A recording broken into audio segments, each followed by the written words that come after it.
This is show versus business. Your pop culture meets pop money. Look, I messed it all up. It's okay, guys, because we're going to keep going where pop culture meets pop money with your host, the real Theo Harvey and Mr. Benja. Mr. Benja, are we going to keep moving forward or what? What's going on? We're going off the top. We're going live. We're going off script. We're doing it. We're doing it. I don't care. We keep going.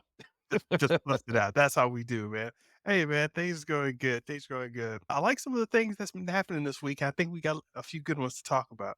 We got some. We always have a little guru stuff to talk about because these individuals are just fascinating. Kylie Jenner is showing up in the mix with our talk today, so we're gonna get a little bit to that. Some Russell Brunson and Neek Singal, not in a good way though. We got an AI watch. So there's some things happening with influencers and gurus and AI. We're going to talk about that a little bit. This new thing called Payman. It's not necessarily new, but it's just starting to get a little buzz. I think it may be starting to catch on. This thing pays humans to do work for it. So it's AI that pays humans. Interesting stuff we're getting into. Tupac has threatened the not Tupac himself. The Tupac estate has threatened Drake. More AI shenanigans going on, so we'll get into that a little bit. We may talk a little bit about the MCU because stuff's been happening. The Deadpool and Wolverine trailer, X-Men 97 is still going on. They're doing tours in Atlanta for stuff. It's all crazy. And yeah, we just, you know how we do. We just talk general good stuff here on Show versus Business. And Theo, how are you doing? Mr. Benja, man, I had a wonderful week. Last week, my wife was out of the country, so I was focused kid mode, doing mom and dad roles at the same time. So when she got back this week, I had a chance to get back on the road. And Mr. Benja, I don't tell her, but I think I enjoyed it. And the fact that I had time to think, and I just enjoy that. Sometimes you just on the go so much and you just implementing, you just at that low level, just working, right? Getting stuff out, doing things. But when you just have a day, so I had opportunity where I landed into the city I went to, Mhm. it's Atlanta from Tampa. So I go into the Delta Lounge and I just post up for a couple of hours, man. Just like it's no rush. I don't have no meetings today. Maybe a couple meetings online, but nothing serious. So I just post up there, free food, free drinks, and just got to thinking, Mr. Benja. And man, I had so many wonderful ideas and went down I some love it. YouTube rabbit holes and just had all these wonderful ideas. Oh, I could do this in business. Oh, I could do this. And just really, if you just have that day where you could just go deep into your thoughts and just, man, you emerge almost, wow, like the scales have been lifted off my eyes and I can see a path forward. That's the exact there's the word. It's that pathways thinking. Exactly. And so just love that, man. And so I loved it so much that I think I did a little bit more today, this morning, after my son's sports events. I just had another couple deep dives on some gurus. And so basically, I have some of the same go-to gurus I go to a lot of times, just opening it up and expanding it. So I think I was looking at three big areas. One has been Facebook ads. For whatever reason, I'm just feel compelled to go deeper into that. So I have a coach, shout out to Hernan. He does scale driven. I give him a shout out. He's really good. He talks a lot about like how to build out your Facebook ads. And so I'm just using him as a coach to understand that. It's just really insightful to see the thinking around the process of doing this. Yeah. So that's been helpful. I went in also with some go high level stuff. So I'm trying to learn some agency marketing stuff. So I've been going deep dive on that. So I got some gurus on that. And then YouTube, man, just looking at YouTube channels growing steadily, personal brand. So I'm just like, is there other ways the team and I can do a little bit different, right, to grow the brand? And so Sean, the guys at Think Media, basically just going in on some of their Sean stuff. Cannell. Yeah, I know that guy. Yeah, Sean Cannell and then Omar, what's his name? Cacciatore, I think that's how you say it. He is doing his own thing now, like how to build a brand on YouTube and all that. Mhm. And then finally, the OG gurus, like the Hermosis and Al and the Myron Golden, just to get some, because basically it's good to go back to their stuff. I've listened to him so much, I know the angles are going down. Mhm. So, okay, I know what he's going to say, but then you're like, oh, you know what? I guess I didn't understand this little tweak. So let Yeah. me apply that now. And so anyway, so that's been really insightful, exciting time and really helping not just my business currently, even future businesses that I'm thinking about. So yeah, shout out to the gurus and just having time to think and how to apply it. And I was listening to this Myron today. He just said, you think learning is just understanding and just, oh yeah, I get that. Oh yeah, move on. No, he said learning is mastery. where basically you understand the principle behind the concept so well that you can execute without even thinking about it, like tying your shoe. And so that's when you really Yes, learned a mastery, yeah. concept. Yep. And so he said learning is really mastery. And so when and I just saw that I listened to that. I heard that before from him, but when I really listened to it again, it was funny. I had said the same thing to my son. I was like, he said, you I told him something to do in basketball, and I said, "Hey, that's how you shoot better in basketball." He said, "I didn't learn anything today because you told me that same thing last week." I said, "Well, obviously, you didn't learn it because you didn't change your behavior based on what I told you." And so we're gonna keep talking about it until you have mastered it and learned it. Yeah, So when I yeah. saw that Myron Golden thing, it just, oh, that's what he's been talking about all this time. It's like, it wasn't until I taught my son about Yeah, mastery and learning. And I think Alex Hormozy talks about this too. So really true learning is when your behavior has changed. And that's when you learn. Lessons are going to continue to be repeated until you learn. And really learned is basic behavior change. And so, yeah, so those are some of the things I've been really excited about this week. And we can talk more about a particular interview we both listened to and got me hyped. And I sent you some snippets from. But yeah, it was good, man. Good week.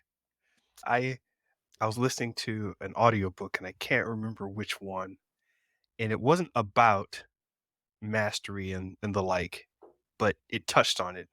I'll have to go back and find out which one it was. It was a woo kinda thing. May have been Alan Watts or something. Anyway, he was discussing being able to understand something. It's like, "Hey, you don't really understand it, and you're not really at that master level until you can articulate it clearly to somebody else and it makes sense to them." Because while Mm, stuff may make sense to you, unless you can really articulate that, because he was saying people think they know something and then they go to try to teach somebody and then they're just frustrated, like, why don't they get it? mhm, It's because you don't have enough insight to have the external. I forgot the word he used for outside, but it's like seeing outside of yourself. You don't have that level of seeing yet. Whereas some coaches can be like, you're dropping your hand before you release the ball. Don't keep your hand up high while you're shooting. And you're like, oh, I didn't realize I was doing that. So mhm. it was another thing about mastery where you get to this point where you're so agile and flawless with whatever you're doing that you start to pick up on these details that you didn't even know existed before you were a Mhm. master. And, Myron brought this up. He said, Bruce Lee said, "And I'm not afraid of the man that, can do 10,000 punches. I'm afraid or 10,000 kicks. I'm afraid of the man who can do 1 kick, but he's done over 10,000 times." Yeah. So he's mastered the exact Yep. pressure, how to hit you. And so and I think to your point, it's like true mastery comes in where it's almost simple to you. And you can come at it from so many different angles to explain it to someone that they'll finally get it. And it's because it's and Myron talked about that today too. I was listening to it. He just said it's almost internal. You've understood the principle so much, you internalize it. So now it's like part of you. You Yeah. and the principle are the same. So it's almost that's just how you live your life now. Yeah. And I love it's unconscious, like tying your shoes, like or walking or breathing. So, oh, this is how you make $1 million. It's just simple to me. So that's something. Yeah, I love that concept. No, that's good stuff, man. And the part of the reason I was thinking about a lot of this stuff and going in this robo direction for the past since 2005, I believe, almost 20 years, I've been I haven't been pulled into jury duty. And it just happened this time.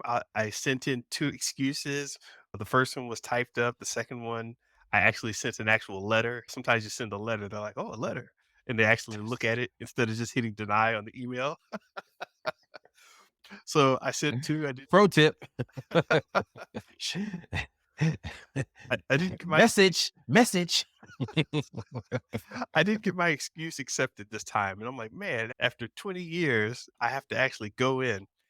And I called, and they're like, "Oh, okay, you're Benjamin Johnson." I'm like, "Yeah, okay."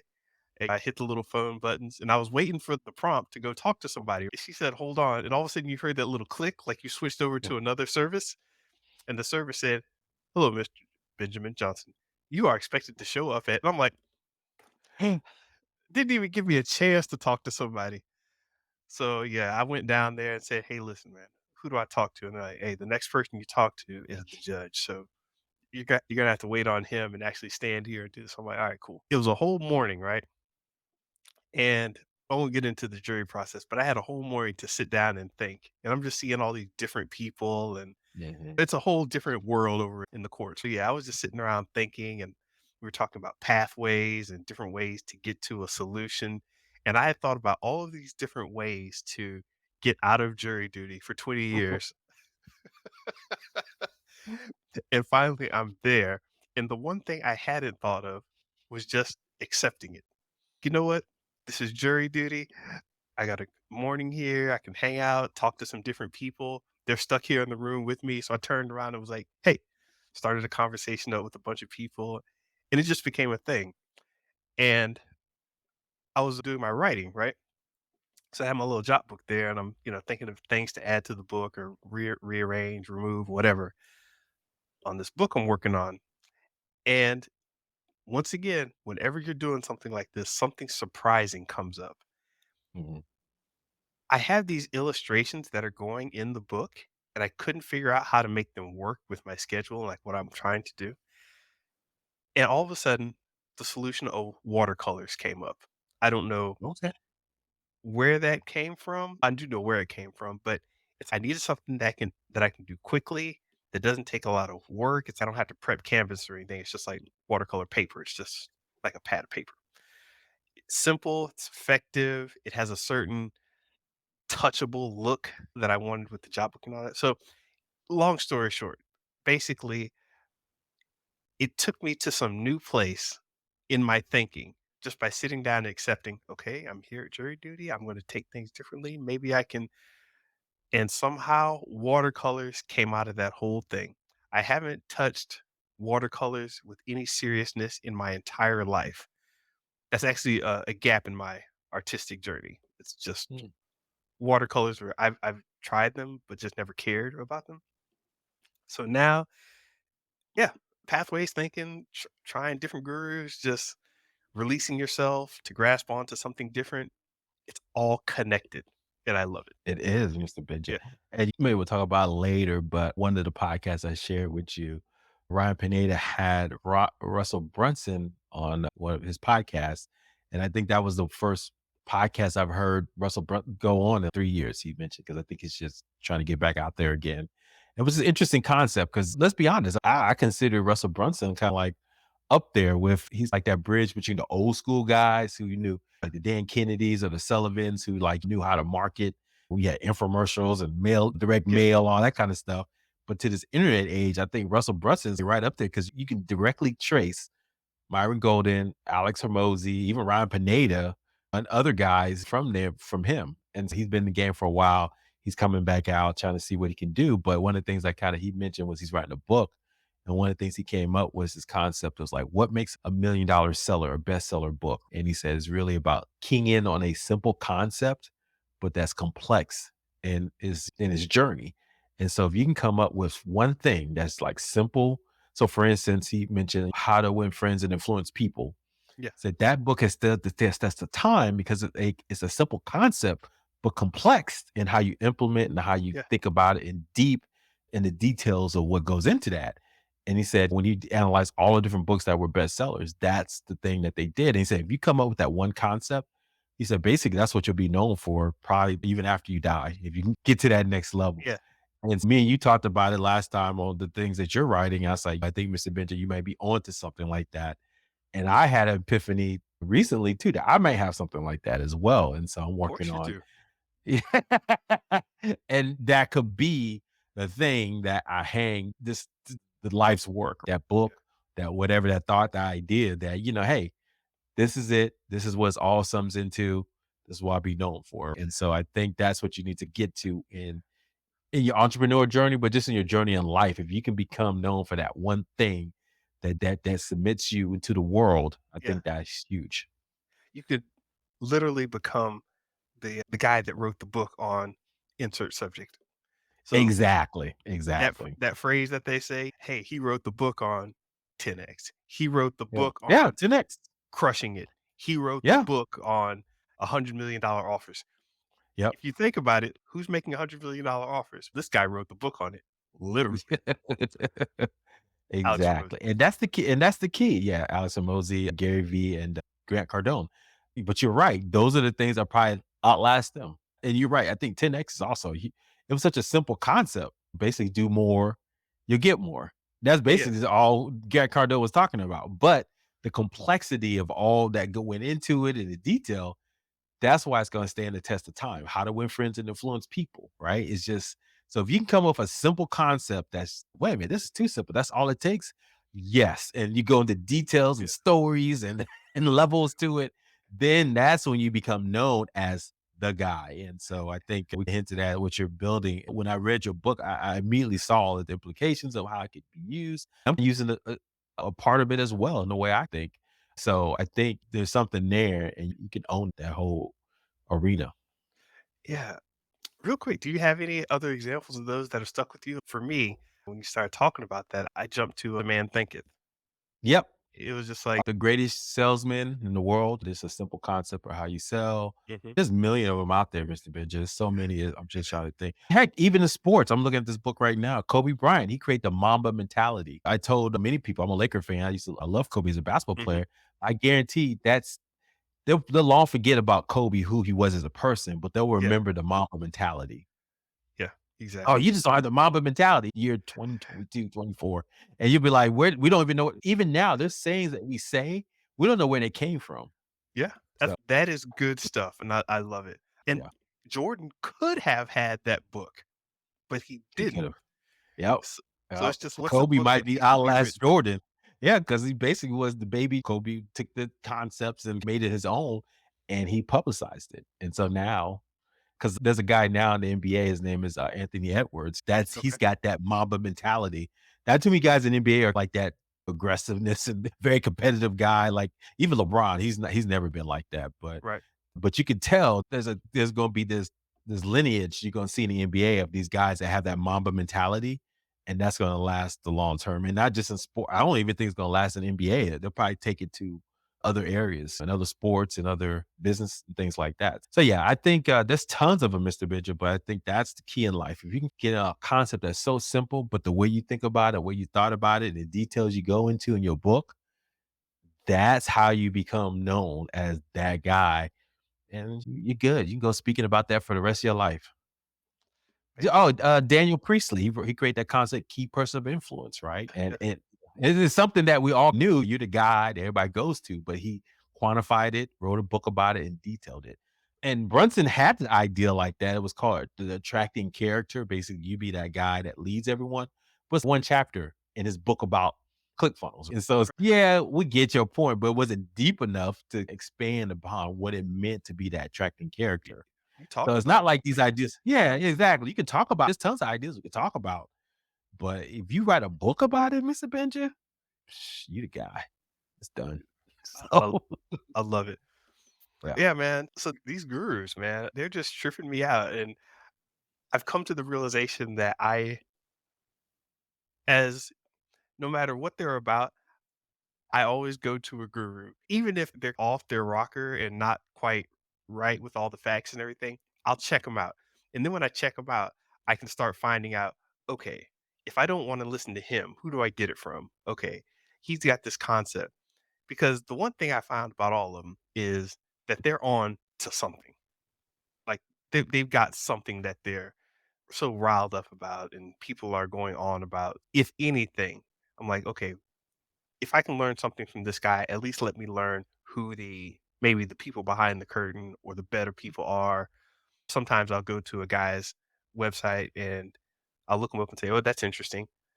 Then I find his reviews on YouTube or something, and people will say, "You could just read these 5 books from the actual masters." And I'm like, "Boom, that's all I needed. Okay, now I can get rid of this guy and go to the actual source or whatever." But yeah, people who don't have gurus, man, I don't know what to say to them now. Like I said, I pulled a book, a couple of weeks ago back here. What's his name? Was it Ogilvy. Oglesby? Yeah, he was saying things that they're talking about now. What they have to know and trust you. That was he wrote that in the 80s. And I'm sure he got that from someone else. So it's not like these concepts are hidden because they're principles. They just don't go away. It's just, Yeah. but you own a concept that, and a principle. And so I think I have something too, but I have to develop it more. And once I have I'll pull out my chapter book, Mr. Benja, and send it to you as well. Definitely. All right. Now, also in that the YouTube interview, I didn't know it was going to be so long. I didn't know you were into the long interviews because that was like I can't be two. like I said, when I got time, I'll go in, man, deep, man. I paused and stuff, and I was on a plane, so that helped a lot. So yeah, it you just gotta get me at the right time when the for the long interviews. But I knew it was gonna be insightful because I haven't heard Russell been interviewed before. I always see him, hey guys, buy my ClickFunnels, stuff Yeah. like that. But never seen him just sit down and get interviewed by anyone. And so that's why I wanted to look at that and see what that was about. Yeah. He was saying something about AI and you had pointed that out. But what were you going on about his AI convo in there? Yeah, you know what? I can't remember now, but I know Ryan Pineda, he had mentioned like, okay, what's going to happen when AI takes over? And so what's going to keep people because AI just automates everything, right? In a sense, and it can do all the back end stuff for you. It can even create AI. We talked about this influencers. And so I think they were discussing along the lines that the way you mitigate against AI community, right? Building raving fans that will follow you anywhere. So yeah, there's an AI bot that can do everything you do, but they just know and trust you more because they rocked with you for so long. And so that's one thing. And then I think Ryan Pineda put like events, creating experiences. That's why in-person events are starting to take on more and more importance in the guru world.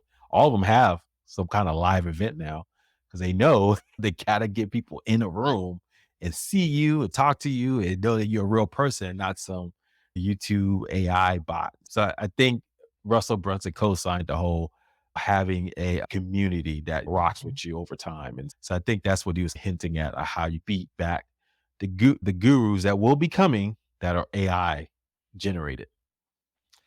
I do go to Chat GPT and Gemini. I was about to say Bard and Bing GPT over here. Mm. And even Meta AI, I found myself on Instagram. They had a little AI button you can just hit. Yep. I found Yep. myself in there, and instead of changing apps, I was just like, "Huh, let me ask right here." Boom, they got me. So yeah, hold on, let me see. I pulled it up a second ago. I want to see this. Yeah, so I asked, what does Ryan Pineda have to say about growing your YouTube channel? And it was just something I thought about and was like, huh, let me throw it out here right quick. And yeah, it just jumped into a bunch of his advice and linked to his YouTube page and some other topics. Oh, that's good. At least they gave him comment. They at least they went to his YouTube page, so that's good for him. But was that in the Instagram AI bot, or was that Oh what? no, that was not Meta AI. That was actually Bing GPT. Oh, okay. But yeah, but eventually, guess what? You think they're going to be crediting these creators for their content? How do you grow on YouTube? They're going to say, we say it's all the advice that Sean Cannell would get you, right? From Think Media. You're like, oh Yeah, no. who really looks into the footnotes and reads the bibliography? I didn't start looking into the bibliography till I was like 35. I just need something now. I need something now. I was So like, yeah. I But I found don't know. two. It's gonna be interesting, Mr. Benja, because I don't know, how are you? Like when I hear somebody say, okay, this is what you do, I'm like, whatever. Who are you? And then they go into their story. I was just like you. My wife is on her deathbed. My house is being foreclosure. I had no money and I did this. And you're like, okay, so he got something. But who are you really? I worked with Grant Cardone and I worked with Gary Vee. Oh, okay. So they start putting all this social proof and transformations talk to you. Then eventually I start to say, okay, I started to trust him more as opposed I know him, but I don't know him. But at least I started to trust more because he's either getting clout from someone else, they're shining on him, or he told a transformational story that he was just like me. And so if I say, okay, he was just like me and he got there, and all these other folks trust him, then I guess I can give him some money to help me with my thing. I don't know, can ChatGPT do that? That's the question. Or the AI bots, AI influencers. Yeah, I'm the thing is, and we talked about this a while back, where you can have 2 different opinions or 2 different strategies that both work. Like we were talking about Apple uses they had their executive meetings don't have any notes in them. Yep. No one takes notes in their executive meetings. And Amazon does the exact opposite, where to go to a meeting, you have to have the 2-page memo and everything thought out and printed up and sent out beforehand. So it's you can have these 2 different strategies that work, and I could see something like ChatGPT just, "Oh, this is a successful company, let me see what they did. This is a successful company, see what they did," and then just give you all this information, but it may not necessarily work as a cohesive strategy. It's just Mhm, information going to you. So, mhm. that's what I think a lot of these gurus provide. They're like, 'cause I was actually talking to a guy who went he was like, "Hey, I'm just trying to get money from doing music and doing YouTube and this and that. Here's how I became the number 1 iTunes artist in France or whatever, and da, and I was like, "Interesting." But he's got a very specific strategy. He's, "Okay, if you're gonna wanna achieve this, don't do that, because 'cause it'll mess you up here and there. Do this, and then wait, and once you've reached this point, then do this." And a guru or a specialist is somebody who can tell you those exact steps, when in the right amounts. He can tell you the recipe, not just the ingredient Yeah. list. You know what I mean? And I think Good point, ChatGPT yeah. give you just Yeah, list. can't not only that, yeah, they'll just give you ingredient list, and then they'll yeah, to your point, the guru can get that nuance that you need to take it to the next level. Because I think I told you I put it on my YouTube just recently. So I was there with David Shands and Myron Golden, and I asked a Mhm. question, and I did the question I asked was around that. I was like, "How do you know you're not going the right direction, or you need to pivot?" And basically, uh, Myron said in so many words that you need to have a coach that can listen in and give you feedback on how you're doing, and then so you can change in real time. And I think that's really the benefit of having a coach or live person, is that they can, you know, give you those tweaks that you need based on their experience. And so, for instance, my coach in Meta Ads, he was like, "Oh yeah, we work with a lot of so this is on average you should be 1%, which I think any 1% ad should convert that you put out there." But then it's breaking on the creative side. And so here's some ideas on the creative side. He can't give you the exact rule, but based on his knowledge and insight. So basically, you're trying to target doctors. So this is the kind of language you should use. Maybe move this psychology. Maybe moving this button up a little bit higher so they have quicker chance to respond. Instead of orange, make it green means go. So it's just like the Yeah. psychology and the art that goes into making people think a little bit differently. I don't know if ChatGPT, let's say never, man. AI can get extremely quick pretty Um, fast, but I was about to say, yeah, the fact that they've what was I reading? They've got a program, somebody's got a program that's doing basically what Figma does. And what's it again? Figma is the software. It's like there's Photoshop, Illustrator, and all those other ones, Premiere. They've got this thing called Figma, and Figma is basically about the user experience, buttons, where stuff goes on the page, layouts, and Oh, things like okay. that. It can try 17, it can AI generate 17 different versions of something, throw them all out in the web, and whichever one spikes first, start with that one. And then it's basically Oh, wow. AIing all the button presses and everything like Yeah. that. It's a Good point. very it's deeper than it seems. Being in video games, we would always wonder, like, why the hell did that guy run through the trees and then go left? Why does everybody go left there? And you start moving stuff around like the rocks and the visuals and everything. Huh, now they're going And to they the still right. wanna go left. They still wanna go left. Yeah, it's just there's a certain weirdness about, okay, there's a lot of randomness, but then there's something behind the psychology that's making people say, "No, I'm going right." What? Good Why? point, because he did mention in the my guru and meta, he did say really the highest thing that converts people is the headline. He says you can do split testing on your landing page, one headline versus the other, Mhm. or you can put like a bunch of headlines up on as a Facebook ad and send, 10 different headlines and Yeah, see which gets the highest percentage. And so I was like, yeah, that's basically testing. And to your point, that's yeah. what automation and AI can do extremely well. So anyway, we digress, but it's going to be interesting to see. I think it's going to be a merge of the two. If you can, and that's why I'm starting to learn more on the AI side. If you can, in essence, be the front for all this AI automation, then you can probably beat any guru because you'll just have the data to justify everything you're saying to them. Say, "Oh yeah, this converts." We did experiment for 1,000,000 users, and of the 1,000,000, this one got 10,000 views, so this will work. Yeah. "Oh, I don't know. Just try it. Shut up and try it." They try it. "Oh, it worked. Here's my money." That's great, and it takes me to this other article we had here about Payman. So, Payman's been around. It's funny. I mean, I didn't think about this name, Payman, instead of PayPal, Payman, comedy. Basically, this company has developed an AI automated system that, well, currently we have bots out there, and you set up an AI system that's I'm going to do these tasks. I'm going to go download all of the news articles about such and such, come up with a summary, write it out, send it to such and such. And tomorrow I'm going to do the same thing, write up a summary about whatever stocks or the interest markets or whatever. And you can have these AI set up to do something. But then this system is an AI system that pays humans to do its work. So why would you ever want an AI system to pay humans? If the AI ever gets stuck, there's a weird day in something happens, like a 9/11 happens or a natural disaster happens. Something happens and all of a sudden you can't trust the AI to do its normal predictions. You're like, okay, this is an abnormal day. The AI could be set up to automatically say, you know what? There are too many differing opinions on this. I can't figure it out. I, the AI, am going to contact somebody on Fiverr. I'm going to contact somebody on this job board.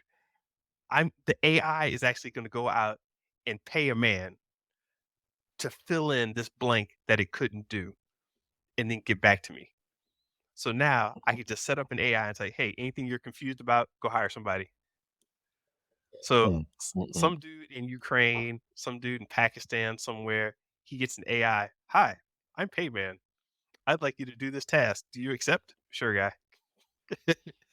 And Wow. all of a sudden, AI is paying humans to fill in the blanks for all these tasks. Crazy. We are living in the future. Wasn't this a book by Isaac Asimov, one of the sci-fi writers? Is you wait for Payment Inc. And so you never seen your boss, right? You just working. And we all work for Payment Inc. We don't know who it is. And they walk in the room. It's just a computer box with a big old eye that flashes in the middle. No. The Twilight Zone. It's just what are we doing here, man? We're all gonna be working for the man who actually would be the machine. It's getting to that point. It's crazy. Dang, I'm trying to think of a movie. I know I've seen a movie where the guys are walking up and they're like getting their job orders and it gets printed out and this is what they go do. And yeah, it's that story. Is it? Yeah, there's a TV show right now called Severance. It's similar to that. Basically, you create a version of yourself that only works at night, and so you get extra money. So the night version of you doesn't know who you really are, but they just get their orders from a box. And so it's the rumor is that this could be an AI machine or something just guiding people's actions. But yeah. So this is dystopian stuff we're entering. I don't know, man. It is what it is, man, Mr. Benjamin. I don't try to. I'm not a luddite. I don't try to hold back the future, but it's this is that's why I'm teaching my kids so many skills. I'm like, look, you're gonna learn how to play basketball, you're gonna dance, you're gonna sing, you're gonna know how to write code, you're gonna know how to I'm like, Yeah. this new society, man, if you just know some skills, you can dominate because a lot of these jokers are gonna be working for the man who will be a machine to do stupid stuff. To your point, that's not a bad idea. That is a very good idea to get an appropriate skill stack where you can bounce between things. Like I don't even if I'm not the expert in natural language processing, I know enough about it where I can jump in and get the software. Okay, it's trying to do this and it's trying to do Yep. that. I may not be the world's best video editor or whatever, but I know enough to, you want to crossfade and do this and that. Basically, it's getting to the point where, once again, you have a director or whatever. The director may not be a musician, an actor, a That's set a good designer, analogy. Yeah. cinematographer. He may not know how to market the movie or build the posters, but he has this big vision where he can hire out all these people. And now, if we're getting to this AI age, yeah, if I hyper niche focus, what happens if that gets derailed somehow where somebody else does it or too many other people are doing it? AI does it. It just becomes irrelevant because of whatever other factor. It's like I'm stuck. But if I have a skill stack, I can, yes, a whole new world, man. You hit the nail on the head, and that's along the lines of what I'm thinking about too. You want to be the director of the machines. And that's where I'm getting at with some ideas I got. I want to be a director of the machines. You want to write a book? I got you. You want to get more leads? I got you. You want to build your LLC? I got you. You come to me. Now, Exactly. am I doing it? Who knows? Oh, no. Someone's doing it though. I am the manager. Exactly. I'm the man. I'm the look at me. Look at me. I'm the manager now. Yeah, that's how it's gonna work, Mr. Benja. What'd you Uh, call it? The manager of the machines. I love it. what's up with the Tupac estate? Threatening Drake now over AI. You mean BBL Drizzy? Did you Oh, ever listen to yes. that song, man? Did I you listen couldn't to do it. it? I couldn't do it. Oh, it's hilarious, I man. got That distracted 70s and started vibe. listening to some mumble rappers instead. Couldn't I wasn't about to listen. BBL Drizzy. Woo. You could just, yeah, it's a nice little vibe to it. But anyway, yeah, man. I don't know. I think this is dying. I guess people are still talking about it because I think there was something that happened recently. But I don't know. These rappers, man.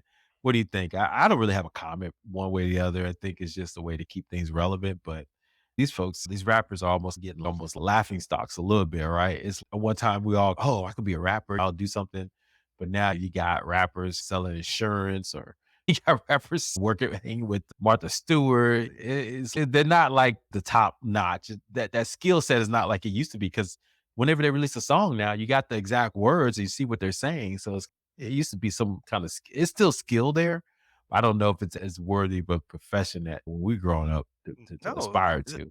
the art of being a musician is marketing now. Yeah, That's good point. primarily what it is. Will.i.am shows up to do music work with Dre and the whole Beats Foundation and all that, and he's invested in them, so that makes sense. But all of a sudden you see his name out there, I'm like, "Oh, okay, is he making some new music or what's he talking about?" No, he's like pumping a new technology so he gets out there so his investments can go up.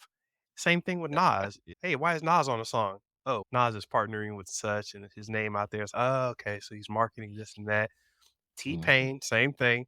He's out here, "Hey, I'm gonna put together some songs. I'm gonna be on Snoop and everything." That's, "Oh, what else you doing?" "Actually, have you seen this?" And Yeah. shows you the AI connection that he's doing with what group is that? Sony? He's doing stuff with Sony or somebody. It's I don't know anybody who's doing music to be doing the music. Maybe Beyonce, but Mhm. she's at Mhm. such a level where, sure, she can do that and she'll still get support. Mhm. But anybody else? Come on. Mm. Real talk, man. So yeah, like I said, I don't really have too much to comment on this. It's just to keep them in the news. What was it? ADA, right? Attention, interest, desire, action. So attention, that's number one in marketing. Yeah. And that's what they're doing, trying to draw attention to what they're doing so that Drake can say his next concert. He's probably gonna have an album coming out, guaranteed. Guaranteed in the next couple weeks, a couple months. Yeah. Surprise drop. I got an album. All this battle rap. Guess what? I got Rick Ross and Kendrick Lamar. We're all going to do a collab album together. Yeah. Well, I And mean, J. Cole. ever since the '80s, pretty much the only way you really made money was on touring, the touring and the merch. That was the way you brought in the big bucks, but that was still directly connected to the music. So now we're just getting even further removed. So very interesting stuff. But the Drake song has been pulled. I'll probably have to find some not so legal way to listen to it. But yeah, if I ever wanted to, I don't. Sad to say. Yeah. All right. So also, I finally watched the Deadpool and Wolverine trailer. Yeah. Good for you. So you one of the 11 million that watched it. Congratulations. 11,000,001. Yes, that's me. Yeah, yeah, yeah. So you wanted the number, Mr. Benja. High level. What'd you think? Did you like it? Were you excited about the movie? I wasn't really okay. I like Deadpool. I like Deadpool a lot. I actually like Rob Liefeld and the world he put together back in the day with X Force. Even though he can't draw feet? Exactly. Draw little triangles, right? Everybody's feet are triangles. No ankles, nothing. Just Look it up, people. It's true. yeah. I actually like that whole vibe. So when Deadpool came out, I enjoyed it. I wasn't like a super fan. It wasn't like, oh my god, he did this because I was like, yeah, I was expecting that. It's good. Don't get me wrong there. It's good, and I liked it. I think it's funny, fun, cool, and all that. But no, I wasn't one of these, "Oh my gosh, this is mind-blowing cinema," and I get it. It's like, "All right, man, calm down." But yeah, everybody's really excited about the new trailer they got, and it brings a level of we can do whatever the hell we want with this multiverse thing now, and I think Deadpool's a great testing ground for that because breaking the fourth wall, doing all types of stuff. The second trailer had a bunch of Easter eggs in it. We had stuff from the World War II Captain America, Rob Liefeld. Information about him was in the trailer. Moon Knight, Red Skull, Fantastic Four, Pyro, Toad, Sabretooth, Alioth from the TVA, I mean, from Loki and the whole TVA drama that was on Disney Plus, the Chitauri from the alien race that attacked in the Avengers movies, Secret Wars stuff was in there, and stuff from the Hulk. They were just pulling all types of stuff, and And don't like Mr. Ben. I've been trying to stay away from rumors and all that stuff, but it's hard. They're gonna try to make this like Spider-Man No Way Home. It's just gonna be like everybody and mama's gonna be on this thing. So just be prepared for that. I hate to spoil it, but it's so obvious that they're gonna just, hey, were you X-Men at everyone any one time? Did anything with X-Men? Come on board. So yeah, I'm trying to stay away, but it's so obvious that's what they're gonna do. It's just that's why I stay away from the Spider-Man. I got glimpsed or heard rumors about something, yeah, but it's just out there now. It's just, man, you can't even. So is it really gonna be a surprise when we see people? And people gonna really be? I think people were genuinely surprised because the way that Tobey Maguire with the Spider-Man movies, Tobey Maguire and especially what's his name? Who was the actor that played the other Garfield? Spider-Man? Yeah, Garfield. The way they played it was masterful. Oh, Yeah, I'm Spider-Man. Who's in Spider-Man? I don't know who's in Spider-Man. And so when they showed up, I literally, I think I told you, I was in the movie theater. One guy went, oh my shit. He went, oh my God. It was just like, he was having a, my yeah, kids were with me. They were like, what is going on? I don't even know. I was excited too, but I wasn't like, this dude, he was like, yeah. oh, you could have thought he was going through something. I don't know if people are going to be like that on this one. I don't know, Mr. Benjo. What are your thoughts? No, I think that trick's already been pulled. Yeah. Right now, I just think it's making it fun and interesting, Yeah, yeah. so It's like when Beyonce did her surprise albums and now everybody does surprise albums, like, so it's, yeah, yeah, sure. yeah, It's no big deal. I will say this though, so I saw the trailer too. Obviously gonna be a little bit more profane and cussing in it, hardcore. It's just funny, man. But it does remind me a little bit of She-Hulk, right? That whole kind of, we're gonna talk about Feige in this, and we're gonna, they already did this a little bit too, even in the TV show that everybody panned, but that's the angle they're going for because that's who Deadpool is. Because I think She-Hulk is also similar, right? She talks to the fourth wall a yeah, lot in the comic books. mhm, So it's maybe because everybody likes Ryan Reynolds a little bit more, they'll yeah, give him a little pass. But we've done this before, the little talking about Feige and all that kind of stuff. yeah, and he is on a 3rd movie without a major story arc. It's still just a gimmicky Yeah. presentation. It's not like you're waiting on his arch nemesis to show up and finally Good all of them. point. Good point. Because you're right. What was the premise of the first one? I can't even tell you. Do you remember? And second one, I just know Cable was in it. That's Yeah, I it. mean, So it you're was right. a There's no this I can't even fathom what they were about. Just him just telling jokes, killing people, "Hiki hiki," and that's it. key. Yes, indeed. So, yeah, so anyway, but people are excited, so kudos. I'll be in the number.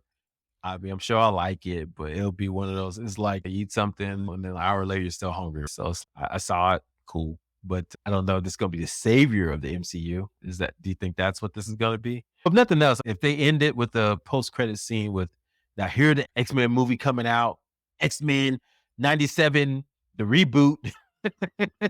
2027, then maybe I might say, okay, that was worth watching. But I don't think they're gonna do that.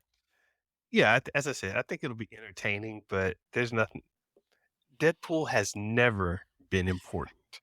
He's been exciting, he's been funny, he's been able to move stories along, but as far as, like, important to the storylines and everything, Let me just say this, but I hate to interrupt you, but look, Robert Downey Jr. is gone. He is off. He Oscar land, got his Oscar. He's doing some yeah, more. He may come back, but who's a good second choice? That's very similar as an actor is Ryan Reynolds.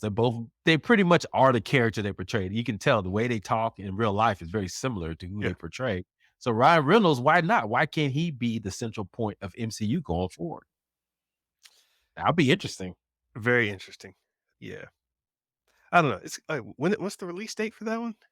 I have no idea, Mr. Benjamin. Don't give me the line. Now we both gotta look it up. Yeah, no, I'm typing right now.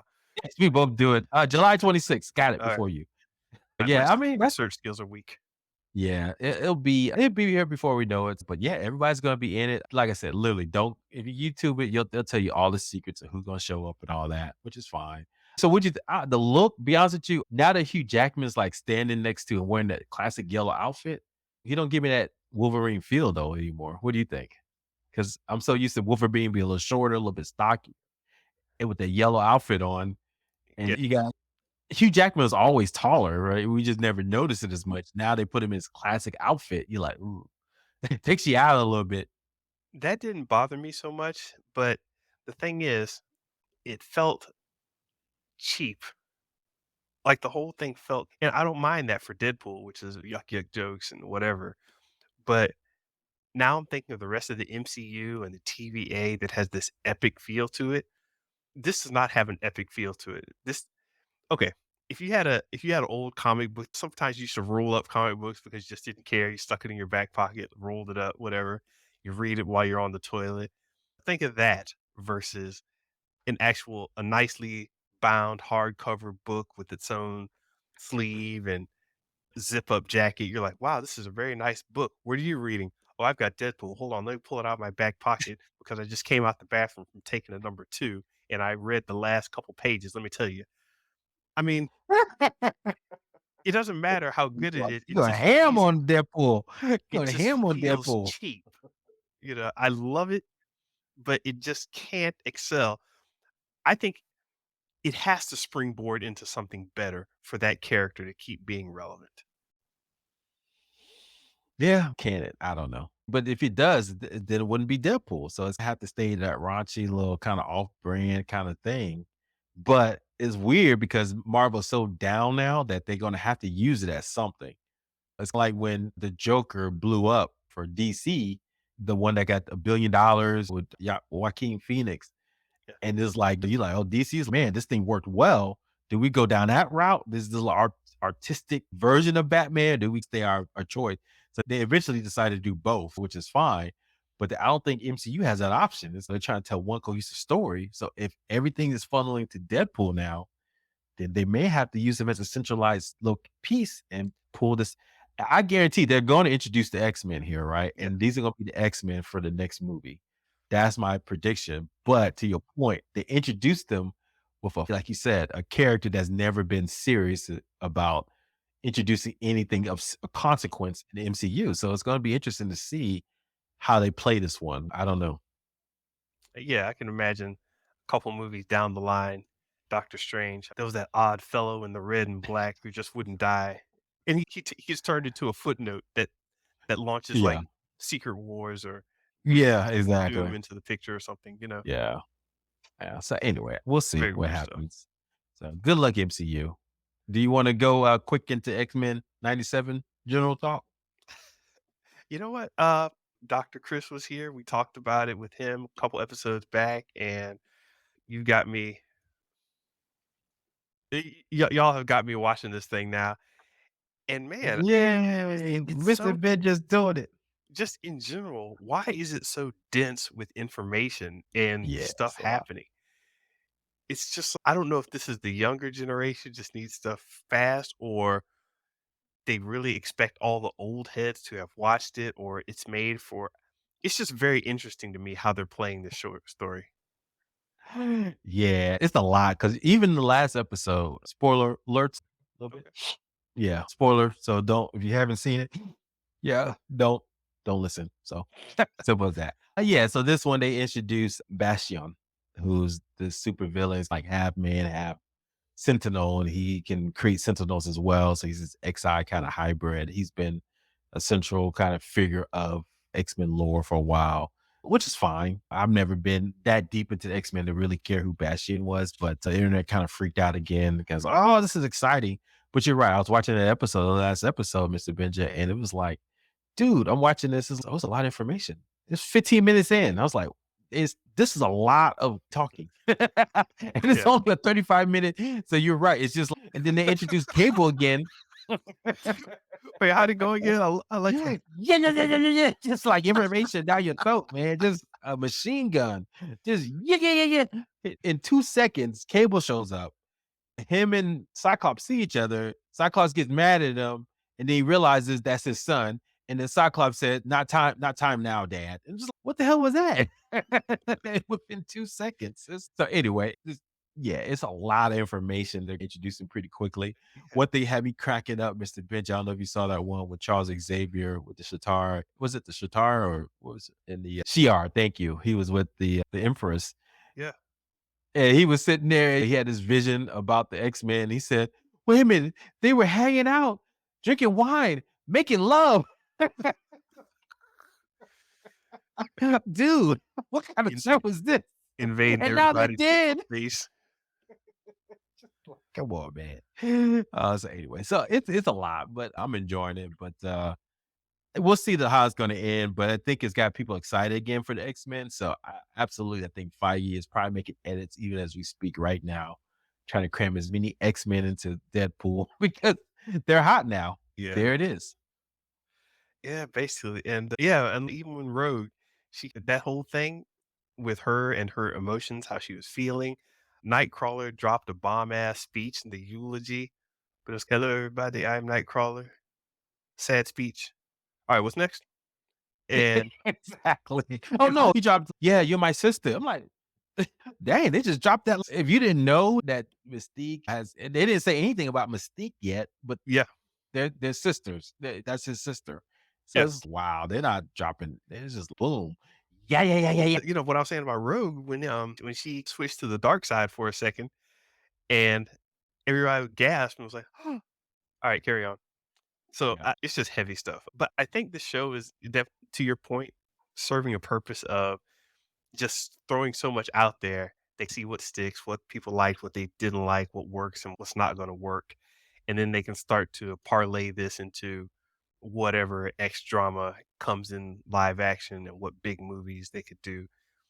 I think they're being very careful with this. And I'm actually excited that they're being so careful and okay, this is our next coming. Yeah, they got it right. The X-Men or the Avengers was like the TV show you came to and watched the good guys win. So if you think about this is like the progression Mm, of the television channels, right? So Avengers was about what? Your favorite sitcom that you watch same characters in and out. Oh yeah, I love them, family drama. But guess what? The X-Men is your soap opera. This is the stuff that you got to get in. Ooh, this is juicy. You got, yeah, Madeline Pryor having an affair with Scott. Or they even introduced Emma Frost. They showed her. She got the little diamond coming out now. That's Genosha. And they just dropped that quick. Oh, she's got a secondary mutation. That was it. Move on to the next story. yeah. So anyway, we haven't introduced when Scott goes bad yet. So it's Cyclops goes bad, which spoiler happens in the comics. So I think, yeah, I think they're prepping everybody for some juicy stuff in the movies that could be more of a soap opera. If that's the case, then Feige may be able to produce more X-Men movies if he really makes this like a soap opera. Just think about it. People want to see their soap operas a little bit more often. What do you think? Theo, I think you're onto something. It's going to be golden. Mr. Rom. Benja, man. I love this stuff, man. We're getting hyped. We talked about AI, MCU, gurus. Mr. Benja, anything else going on this week for you? Enough much, man. Just hit some watercolors after I get off this call. Yeah, I'm about to get back into that. Meta AI, Mr. Benja got me hyped. Hey, everyone. Thank you for listening in. Please like, subscribe, and comment at Show versus Business on X, YouTube, and Instagram. Listen to us at Spotify, iTunes, or wherever you listen to podcasts. If you want to check us out, go look at our website, The Show versus Business. All right, Mr. Benja. Peace.